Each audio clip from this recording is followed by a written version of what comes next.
Israël Adesanya de retour dans une semaine, Cory Sandhagen qui pousse pour un combat face à Sean O'Malley, mais aussi toutes les actualités majeures du jour. Nous sommes le vendredi 24 janvier 2025, c'est le moment MMA, soyez tous les bienvenus. Man, how the hell you doing? I've been just fine living life with the noose and in my mind, all I hear is music. Watching your mouth move, damn you look stupid. I feel like everyone's a stranger. Small talk with your narcissist. Israël Adesanya sera de retour dans une semaine face au Français Nassourdine Imavov. Alors premièrement, il a déclaré qu'il était très heureux que l'événement ait lieu en Arabie Saoudite. Il a déjà eu l'occasion de s'y rendre 5 ou 6 fois, notamment pour accompagner Francis Ngannou, mais il n'avait bien sûr jamais encore eu l'occasion d'y combattre. Ça va aussi être la première fois depuis 2019 qu'il prend part à un combat sans ceinture en jeu. On lui a forcément demandé si la motivation était quand même au rendez-vous. Il a répondu que oui, à 100%, il veut prouver qu'il fait partie des meilleurs, si ce n'est qu'il est le meilleur, et que tout ce travail fourni à l'entraînement afin de continuer de progresser va payer le jour J. Concernant Imavov, on avait entendu par exemple Caio Borraio soupçonner qu'il avait été choisi par Adesanya et non imposé par l'UFC. D'après l'ancien champion, ce n'est pas le cas. Imavov est même le premier nom que l'UFC lui a proposé et il a tout de suite accepté. Et il dit se préparer depuis près de 20 semaines et aimerait pourquoi pas connaître sa première victoire par soumission. Et puis il ajoute en rigolant qu'il lui aura fallu longtemps pour se faire soumettre, alors pourquoi pas. Je rappelle que cette défaite par soumission, elle est survenue lors de son dernier combat face à Dricus du Plessis. Plutôt pas mal pour un kickboxer qui a fait la transition vers le MMA. On aurait pu s'attendre à ce que dès ses premiers combats, il soit mis en difficulté au sol. Il aura fallu attendre tout ce temps pour se faire soumettre. Chapeau à lui. Et puis il est aussi conscient que certaines personnes pourraient être un peu déçues. Il n'y a aucun trash talk avec Nassourdine Imavov. Ça change forcément de ses deux derniers combats. Mais il a tenu à rassurer tout le monde. Si vous avez été déçu jusqu'à maintenant, vous ne le serez pas le soir du combat. Eric Nicksick, coach notamment de Sean Strickland, nous apprend que l'UFC avait promis il y a déjà un bon moment à son poulain le combat pour le titre face donc au champion Dricus du Plessis. Cependant, lorsqu'il a vu la performance de Chimaev face à Whittaker, forcément il a eu quelques doutes, mais l'UFC a tenu parole et rapidement officialisé les choses ensuite. Il en avait déjà parlé, mais Sean est très assidu à la salle, il est toujours présent et participe à la préparation des combats de ses partenaires d'entraînement. C'est donc pas compliqué de lui faire démarrer un camp, il faut juste centrer les choses sur lui, qu'il pense un peu moins aux autres et un peu plus à lui. Pour préparer cette revanche, il a forcé Strickland à faire quelque chose qu'il n'aime pas du tout, c'est-à-dire regarder ses précédents combats, mais c'était nécessaire d'après lui pour comprendre les choses qui n'allaient pas. Et puis bien sûr, regarder leur premier affrontement ne va pas donner toutes les clés, parce qu'il se doute bien que le champion va arriver avec de nouvelles armes, mais au moins ça permet à Sean de travailler sur lui et de pouvoir gommer bien sûr certaines erreurs. Il a aussi beaucoup insisté sur le fait qu'il ne peut pas se reposer uniquement sur son jab, même s'il touche, même s'il fait des dégâts et que c'est censé marquer des points sur la carte des juges, parce que c'est le genre de comportement qui pourrait justement lui coûter un combat si jamais ce combat devait terminer à la décision. Il est convaincu qu'il faut proposer plus de choses afin de s'imposer nettement dans le cas où malheureusement il n'arriverait pas à finir les choses avant la fin des 5 rounds. Et puis il est aussi très lucide sur son poulain.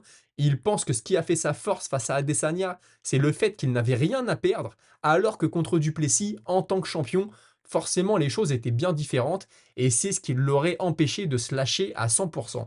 Ce week-end, on va aussi avoir le Barnacle avec deux anciens de l'UFC qui vont s'affronter, un ancien champion, Eddie Alvarez, contre Jeremy Stephens, qui lui n'a jamais été champion. Je commence avec Alvarez, un palmarès de 38-2 pour ce qui est du MMA, et une victoire pour une défaite au Barnacle, victoire face à Chad Mendes, défaite face à Mike Perry.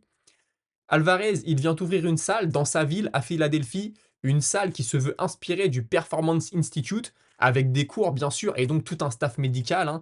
C'est comme ça, c'est la formule du Performance Institute. Ce combat va avoir lieu à domicile, dans sa ville, Philadelphie donc. On lui a demandé si c'était une source de stress ou de motivation. Il a été clair là-dessus. Pour lui, c'est 100% de la motivation. Cet affrontement va avoir lieu à 165 pounds, 74 kilos donc. Lui estime que c'est sa catégorie naturelle. Pour rappel, à l'UFC, il combattait chez les légers. Il a été champion chez les légers. Donc à 70 kilos, là on est 4 kilos au-dessus. On comprend très bien ce qu'il veut dire. Jeremy Stephens, lui par contre, a fait sa carrière chez les poids plumes à 65 kilos. D'après Alvarez, c'est plutôt un 65 ou un 70 kilos naturel, donc lui il va avoir l'avantage de la catégorie de poids et ça risque de faire toute la différence. Et on lui a fait remarquer que Jeremy Stephens s'était auto-proclamé à l'époque où il combattait à l'UFC comme le plus gros frappeur chez les poids plumes. Et Eddie Alvarez le dit, le sourire aux lèvres, il s'est autoproclamé, il n'a pas l'air du tout impressionné par ça. Et puis pour la suite de sa carrière, il ne sait pas, il doit discuter avec le Barnacle, mais il avoue que la revanche avec Mike Perry est une forte possibilité et surtout est quelque chose qui l'intéresse énormément. Juste pour information, il avait perdu ce combat-là par un arrêt de son coin parce qu'il était complètement détruit. Son adversaire, Jeremy Stephens, assure être à 100%. Il s'est préparé très sérieusement pour ce combat et pas seulement en faisant du sparring d'anglaise avec des combattants de MMA. Non, non, lui, il a tout de suite été chercher des vrais boxeurs, des vrais gars qui ont des palmarès en anglaise et il s'est entraîné avec eux. Pour la suite de sa carrière, il n'a pas de plan. Il s'attend à un combat dans lequel il va souffrir énormément. Pour le citer, quelque chose de très douloureux. Et puis ce combat, il se l'imagine depuis pas mal de temps déjà, depuis le 2 décembre 2023, date à laquelle lui avait combattu Jimmy Rivera au Barnacle et où Perry et Alvarez s'étaient affrontés cette même soirée. Avant l'événement, on l'avait fait monter sur le ring. Vous savez, en repérage, hein, ça se fait à l'UFC aussi, la veille ou l'avant-veille, on fait rentrer les combattants dans l'octogone pour qu'ils prennent leur repère. Au Barnacle, c'est pareil, la veille ou l'avant-veille, tu montes sur le ring. Et il s'était retrouvé sur le ring avec Alvarez. Et il dit, déjà à cette époque-là, je l'avais bien regardé, je m'étais dit qu'on avait un gabarit à peu près semblable. Et je me suis dit qu'un jour ou l'autre, on se retrouverait peut-être au cœur, au centre de ce ring. Et ce jour est venu, ça aura lieu demain soir. Retour à l'UFC maintenant avec Jorge Masvidal qui s'est exprimé sur Ilia Topuria. Il explique s'être déjà entraîné avec lui, que c'est un vrai talent, qui s'était entraîné avec beaucoup de jeunes combattants tout au long de sa carrière, mais que Topuria était très spécial et qu'il frappait comme un poids welter et qu'il n'aurait donc aucun problème à monter chez les poids légers. Pour rappel, lui combat chez les poids plumes, c'est le champion des poids plumes. Welter, c'est deux catégories au-dessus. Donc la puissance de Topuria fait énormément parler. Cory Sandhagen, lui, pousse pour un combat face à Sean O'Malley et il explique qu'il faut être honnête, que Sean O'Malley n'a rien à faire dans une cage avec Merab Dvalishvili tout de suite, que dans le premier combat, il s'est fait rouler dessus, ce serait pareil dans le deuxième. Les fans ne veulent pas voir ce combat, lui n'a rien de prévu, il est prêt à donner tout le temps que veut O'Malley pour se préparer et à s'adapter. Il demande seulement à l'UFC de donner au public ce qu'ils veulent voir, à savoir Cory Sandhagen lui-même contre Sean O'Malley. Renato Moicano, son surnom, on le connaît, c'est Money, Renato Money Moicano, parce qu'il ne veut que de l'argent. Il fait toujours, voilà, il remet toujours ça en avant. Faut savoir que pour affronter Islam Makhachev, il a pris un peu plus de 950 000 dollars. C'était pas une bonne soirée dans la cage, par contre, pour son compte en banque, ça en était une très bonne. Marvin Vettori, qu'on n'a pas vu depuis le mois de juin 2023 et qui depuis quelques semaines fait des sorties sur les réseaux sociaux en expliquant qu'il aimerait être de retour, il vient de tweeter: on dirait que le vieux garçon a quelque chose. Donc le vieux garçon, on suppose que c'est lui. Est-ce qu'on a de bonnes nouvelles qui vont arriver très prochainement? Je l'espère. Vettori, j'avais de gros espoirs sur lui, hein, je l'ai déjà dit. Malheureusement, là, il est plutôt inactif depuis 1 an et demi maintenant. Espérons qu'il revienne assez rapidement. Sur la carte de Seattle, qui va déjà être énorme, on vient d'apprendre que André Fili sera de la partie, un vrai vétéran. J'aime beaucoup ce combattant-là, même si on ne parle pas du futur champion. Il va affronter Melquizael Costa, et donc UFC Seattle le 22 février. On sort un peu de l'UFC, direction le PFL. Ce week-end, on a la famille Nurmagomedov qui combat de nouveau, hein, avec Ousmane Nurmagomedov, le frère de Oumar. Beaucoup se posent la question, est-ce qu'il finira à l'UFC un jour? Lui n'arrête pas de dire que tant que Islam Makhachev sera là et sera chez les poids légers, il n'ira pas à l'UFC. Et ben on vient d'apprendre qu'il a signé un nouveau contrat de 2 ans avec le PFL. Donc un Nurmagomedov de plus à l'UFC, ce ne sera pas pour tout de suite. Le GFL vient de signer Dylan Dennis, hein. D'ailleurs, c'est cette nuit la draft du GFL, je vous en ai parlé hier. Dylan Dennis, la dernière fois qu'on l'a vu en action, c'était dans un combat de boxe anglaise contre Logan Paul. C'était nul, on va pas se mentir. Il parle beaucoup, Dylan Dennis. Il parle plus qu'il ne combat. Est-ce qu'il sera drafté au GFL? Je ne sais pas. Mais on pourrait enfin avoir des réponses sur son niveau. Et il a seulement un palmarès de 2 victoires pour 0 défaite en MMA, hein. Donc forcément, c'est un peu léger. Et puis la dernière actu du jour, c'est une rumeur persistante, encore une fois. Jake Paul qui pourrait affronter Tommy Fury, ce serait la revanche. Ça viendrait sûrement au mois de juillet 2025. J'ai vu ça passer, relayé par pas mal de journalistes assez sérieux.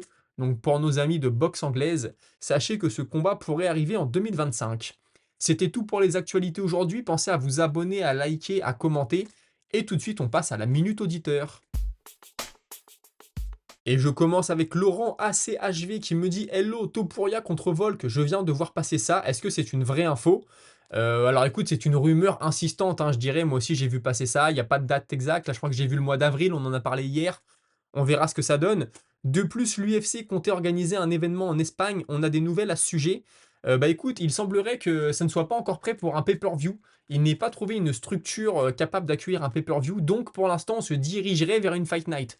Tout ça est du conditionnel. J'espère qu'on en apprendra plus dans les semaines qui viennent. Et tu ajoutes, je ne sais pas si vous avez vu, mais plusieurs vidéos sur YouTube avancent l'idée qu'Arman n'était pas réellement blessé pour l'UFC 311. Il ne croirait pas à la blessure au dos. Moi, j'y crois. À ce niveau-là, je pense pas qu'on puisse dire que Arman a eu peur de Makhachev. Franchement, j'y crois pas du tout. Bien sûr, je peux me tromper. Mais en tout cas, je n'espère pas. On a Kikentreba qui me dit: Ousmane, il a disparu. Et tu me dis, depuis octobre 2023, on ne l'a pas vu, depuis son combat contre Chimaev. Alors, faut savoir qu'il y a quelques jours, hein, Ousmane a fait une sortie en disant qu'il avait l'impression d'être la fille sexy au bout du bar, que tout le monde veut approcher, parce que tout le monde ne fait que de l'appeler, hein, tout le gratin de la catégorie cite son nom, veut venir le défier. Donc écoute, Ousmane, il fait son podcast avec Henri Cerudo, il parle beaucoup, il commente beaucoup, il ne cesse de dire qu'il va revenir. Espérons que ce retour se fasse et qu'on voit chez les poids welter qu'est-ce que ça vaut Ousmane aujourd'hui contre la jeune garde. On a No Modéré qui me dit Patricio Pitbull, une rumeur dit que ce serait le prochain adversaire de Parnasse, donc le KSW plutôt que l'UFC. J'ai pas vu passer ça.